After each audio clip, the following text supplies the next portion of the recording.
Welcome to this video. Today I want to talk about the different power options you have with your computer, that being the option to shut down, put the computer into sleep, or hibernation mode. I want to talk about each one of those and when you should use each one of those options. Now, for some of you looking at this menu, you may not even have Hibernate listed as an option. And so before I go over anything else, I just want to show you how to add Hibernate to this list of options. So to do that, if I just come down here to the bottom and type in power, the very first option that comes up is power and sleep settings. I'm just going to go ahead and click on that. And then off to the right hand side where it says additional power settings, if I click on that and then go to the top left hand side where it says choose what the power buttons do, if I click on that option and then come up here to the top where it says change settings that are currently unavailable and click on it, we then have the option to add a check mark next to Hibernate, which will then add it to the list of power options here on the start menu.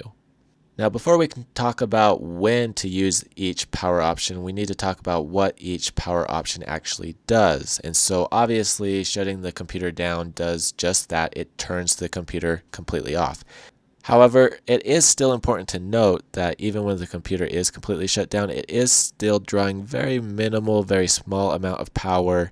So the only way to completely eliminate that is to disconnect it from the power socket, but that's not worth doing.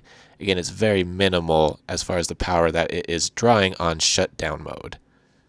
The second option is sleep mode. Basically what this does is it copies your computer session into the computer RAM. So if you have any files or apps open, it copies that into the RAM and then puts the computer into a low power state. So that way, when you come back to the computer and awaken it from sleep mode, because RAM's quick, it can quickly reopen those files and apps and get you right back to where you left off before you put it into sleep.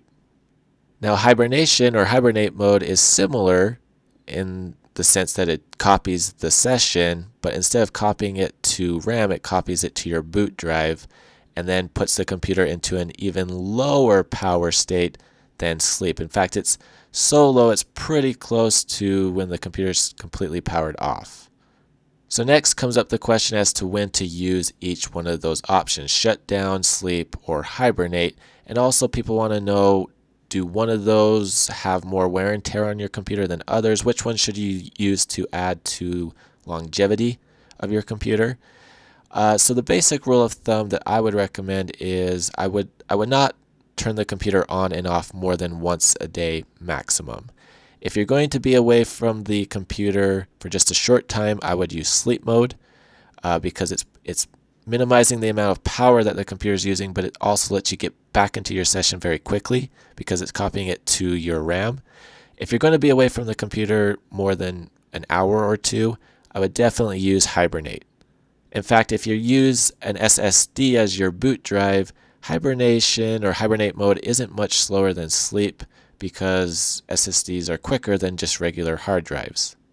Now let's be clear, all three of these modes will have wear and tear on your computer. The only way to completely eliminate that is to never use your computer, to never power it on ever, never use it. I wouldn't turn your computer on and off more than once a day just because when you do that, it does have a bit of a power surge that does go through your computer. But at the same time, I wouldn't recommend just leaving your computer on all day either unless you are using it. If you are using it, absolutely leave it on, but just letting it sit there does use wear and tear. So I would, if you're using Hibernate while you're away from the computer and you're going to be gone for more than a couple hours, that would actually probably be one of the best options to use. It's important to also note that when it comes to computer hardware and computer components, there's been improvements made over the years, and so the wear and tear isn't what it used to be or as bad as it used to be. And the biggest concern used to be with hard drives, which if you don't even have a hard drive in your computer, that helps to minimize the impact of wear and tear of turning your computer on and off or using one of these power modes than it would if you're using just a regular hard drive. So really, all of these options are going to have wear and tear on your computer, but if you follow the basic rule of thumb that I've gone over, that will help. That's everything for this video. If you do have any comments or questions, please post them down below, and as always, thank you very much for watching this video.